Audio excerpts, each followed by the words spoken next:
यशोमती मैया के नंद लाला।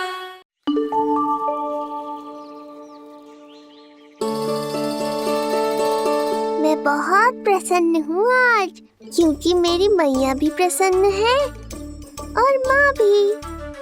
किंतु कोई ऐसा भी है जो बिल्कुल प्रसन्न नहीं है।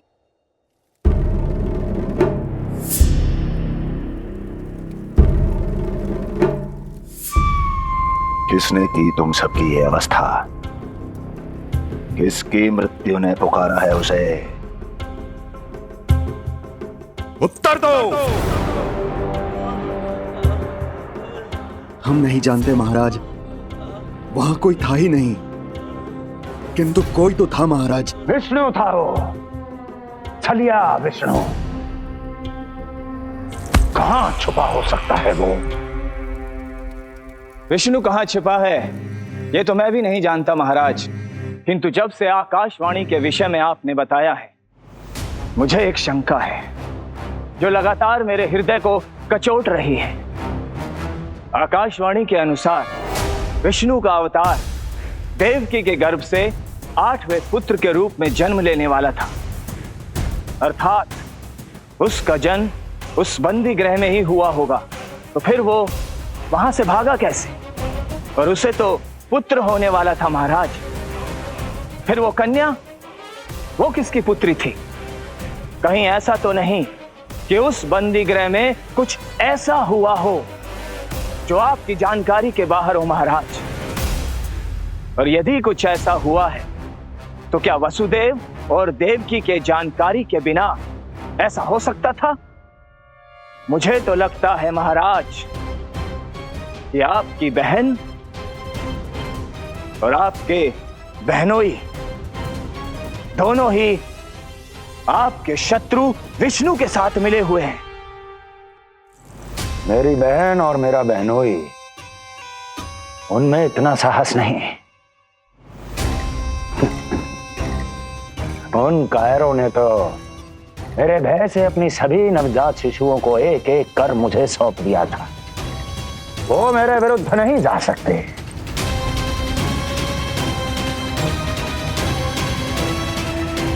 ये सारा प्रपंच उस विष्णु का रचा हुआ है। हमें उसे ढूंढना ही होगा। सैनिकों को गांव-गांव भेजकर हमें अपना समय व्यर्थ नहीं करना चाहिए महाराज। हमें तो केवल अपनी खोज को केंद्रित करना होगा। अपनी रणनीति को बदलना होगा हमें महाराज। क्या सुझाव है तुम्हारा नरकासुर? स्त्री, पुरुष, युवा, वृद्ध, इन सभी के प्राण लेने आवश्यक नहीं है महाराज। मैं तो कहता हूं हमें केवल उन शिशुओं को मृत्यु के घाट उतारना चाहिए जिनकी आयु 10 दिन से कम है।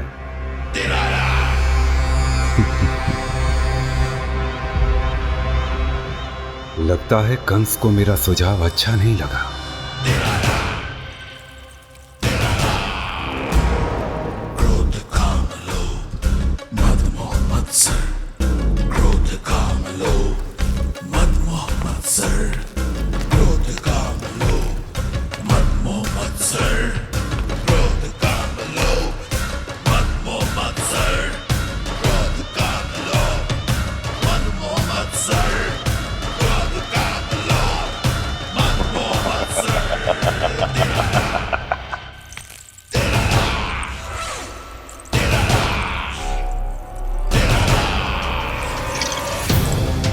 वाह मेरे मित्र वाह।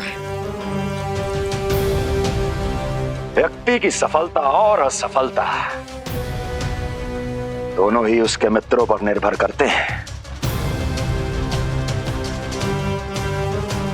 और जिसके तुम जैसे हितैषी हो उसका कोई अहित नहीं कर सकता।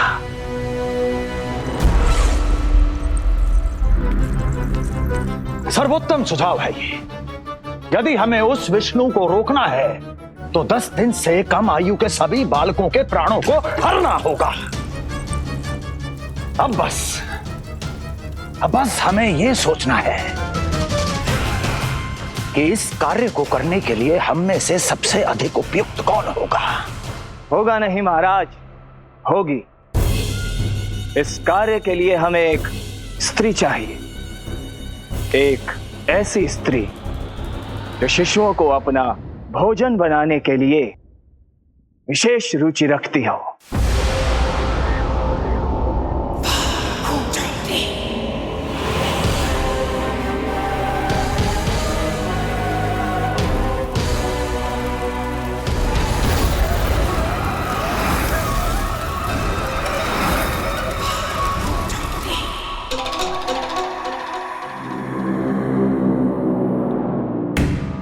मैं स्वयं जाकर मिलूंगा उससे। इस कार्य के लिए सबसे उपयुक्त वही है। पूतना, पूतना, पूतना, पूतना, पूतना।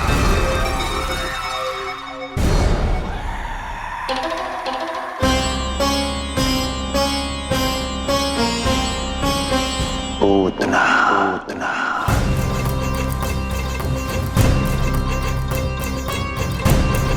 क्या हो लल्ला, सब ठीक तो है ना?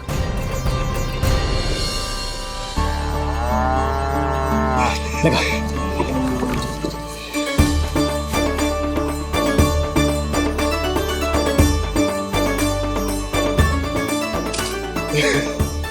अरे अरे अरे क्या कर रहे हो?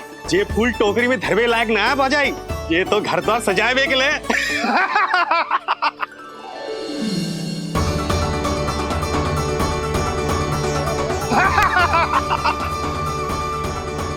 जसोमती मैया के नंदलाला का षष्ठी पूजन जो है आज।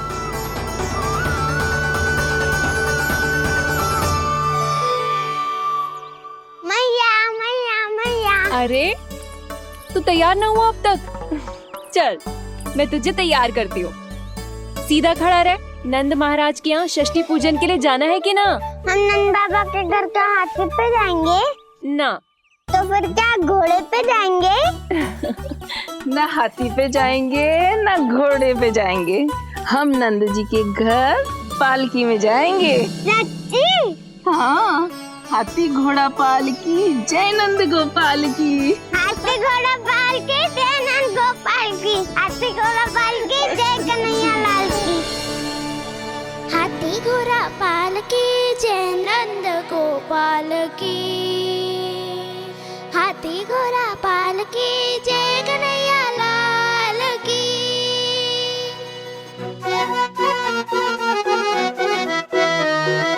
रंगोली रंग सज रहे न्यारे, इधर महक रहे हैं मोगरे वाले। मोर पंख के मुकुट लगा के पशु भी लग रहे कितने प्यारे। सज गए घर आंगन दीवारे, सज रहे बालक नर और नारी। खीर जलेबी दूध मलाई, प्रेम में डूबी बने मिठाई। एक झलक पाना चाहे सब गोकुल राजकुमार की। हाथी घोड़ा पालकी जय नंद गोपाल की।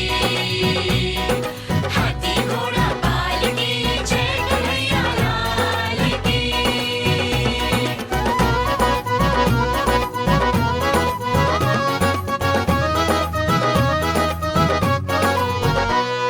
शोभित नीलमणि के तन पे, पीतांबर भी स्वर्ण सदम के। मोती माला कड़ा बजनिया, होकर मगन खुशी में खन के। आनंद उत्सव मन को भाए, कान्हा मन मन मुस्काए। यशोमती अपने लल्ला को मंत्रमुग्ध देखी ही जाए। बारंबार वो दृष्टि उतारे अपने नटखट बाल की। हाथी घोड़ा पालकी जय नंद गोपाल की। हाथी घोड़ा पालकी जय कन्हैया लाल की।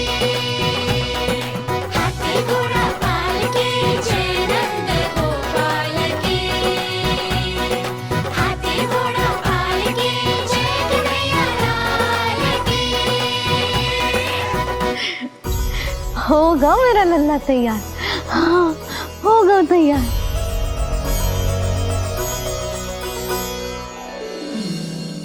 आज नए वस्त्रों में कितना मनोहर लग रहा होगा वो।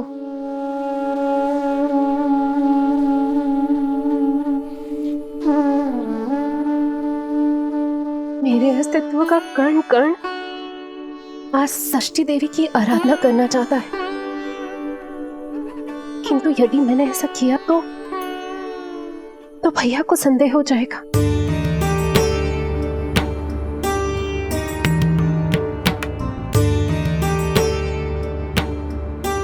दुष्ट शक्तियों से सदैव सुरक्षित रहे, किसी अनिष्ट या विपदा की छाया भी उस पर ना पड़े,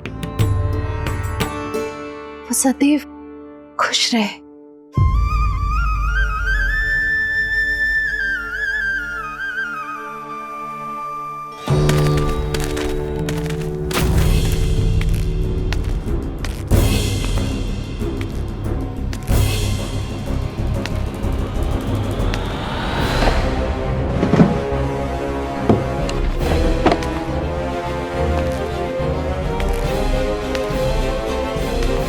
हमें लगा महाराज कंस हैं, किंतु ये तो उनकी छाया है, दुर्जन।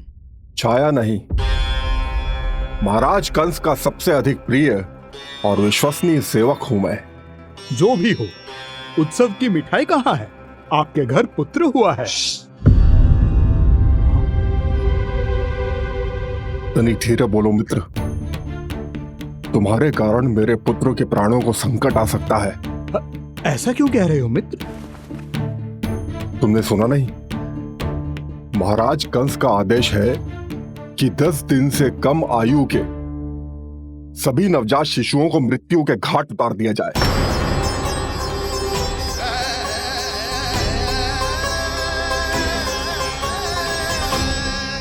षष्ठी मैया की जय। षष्ठी मैया की जय। षष्ठी मैया की जय। षष्ठी मैया की जय। षष्ठी मैया की जय। षष्ठी मैया की। षष्ठी मैया की जय।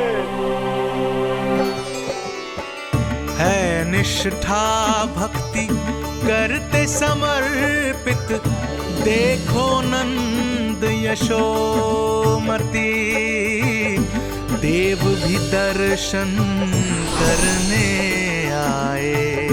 ये महिमा है उसकी, संतान के हित के हेतु होती पूजा है जिसकी। पालन पोषण रक्षा करती है वो मां षष्ठी।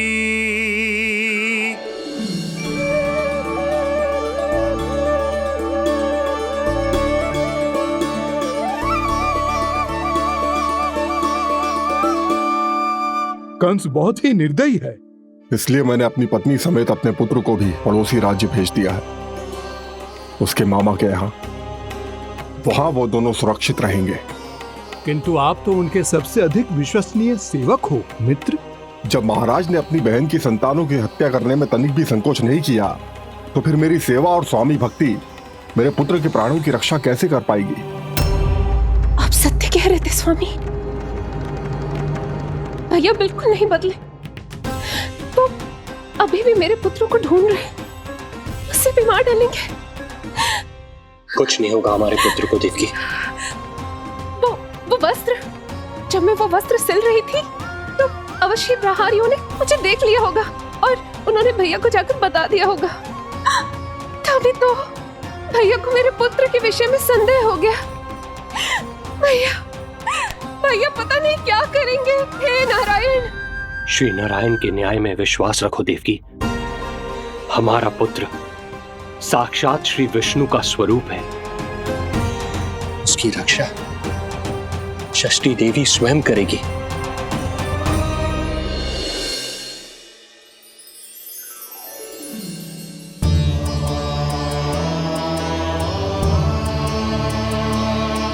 आ गए मधुमंगल।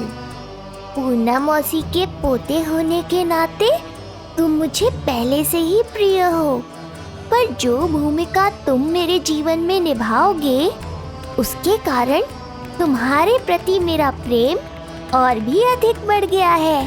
आओ मित्र, तुम्हारा सखा तुम्हारा स्वागत करता है।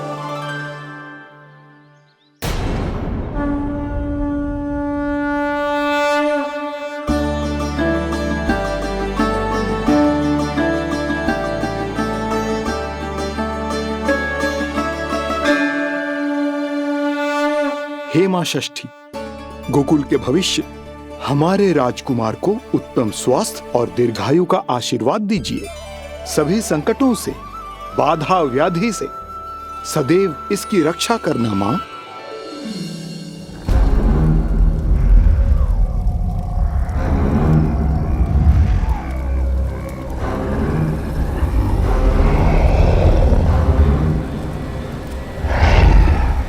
महाराज, मेरे होते हुए आपको कोई सफलता और असफलता के बीच केवल कर्म का अंतर होता है दुर्जन। मेरा शत्रु असफल हो, इसके लिए आवश्यक है कि ये कार्य मैं स्वयं करूं।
उतना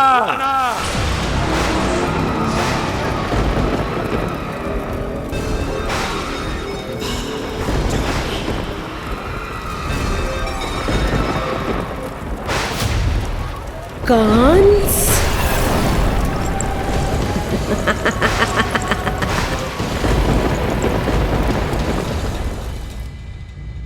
पूजन संपन्न होगा। अब षष्ठी मैया अवश्य ही हर बुरी शक्ति से हमारे लल्ला की रक्षा करेंगी। मैया, मैं बुराई का नाश करके धर्म की स्थापना करूंगा, चिंता मत करो आप। ये देखो, अतिथियों से मिलने के लिए कितना लालायित हो रहा है हमारा लल्ला। हाँ?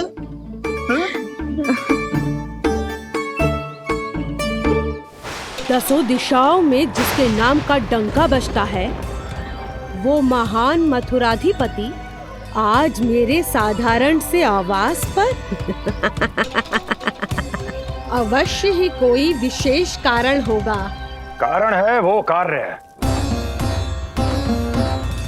जो तुम्हें मेरे लिए करना है।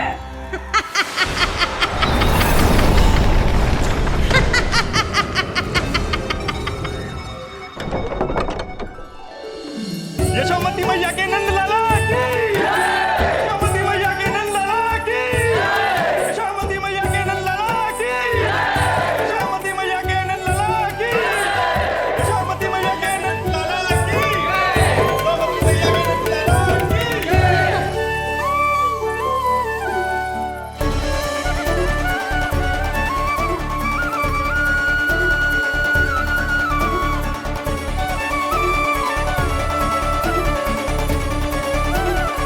अरे, आप सबको यहाँ देखकर मेरी प्रसन्नता तो और बढ़ गई।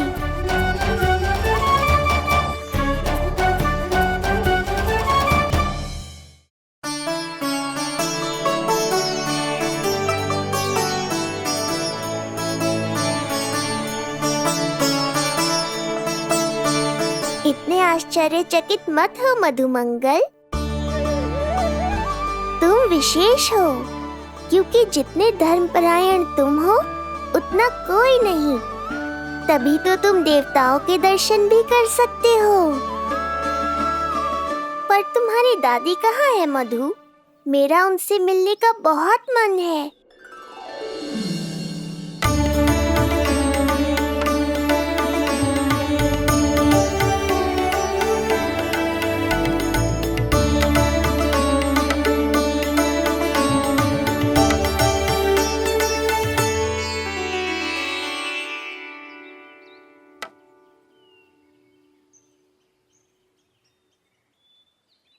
पूर्णा मौसी, बहुत अच्छा किया आप आ गए, सच्ची।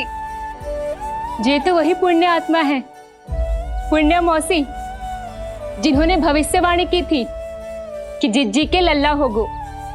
तब लगो कि ब्याह के इतने बरसों के बाद ऐसा होना असंभव है, किंतु आज देखो। हाँ पूर्णा मौसी, आपकी कही बात सच निकली। ये देखो मेरा लल्ला।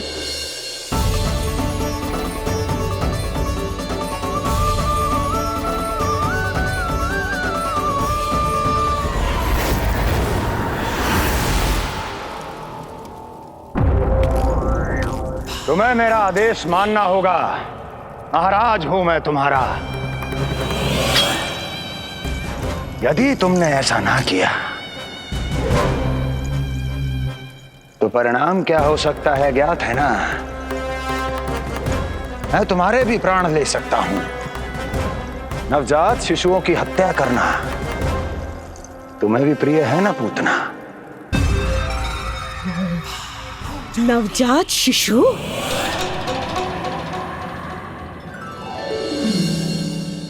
आंखें अब बूढ़ी हो गई है यशोदा। दुख तो इस बात का है कि जी भर के तेरे लल्ला को देख ना पा रही है। जानत है गांव में सभी क्या कहते हैं? यशोदा का लल्ला बहुत प्यारा है। हाँ, वो तो मैं हूँ, किंतु तुम कैसी हो पूर्णा?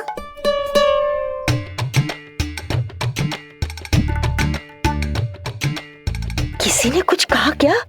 ना ना, अवश्य ही मुझे भ्रम हुआ है। चौंक क्यों गई? हमारा नाता तो जन जन का है पूर्णा।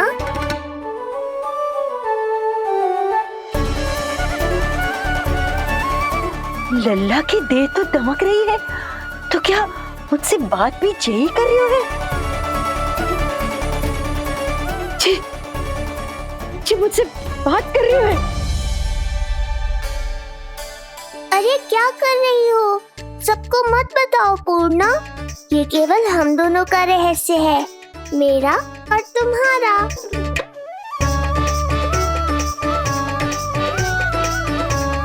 क्या हुआ मौसी? कहना क्या चाहती हो आप? जे बात कर रहे हो आपसे?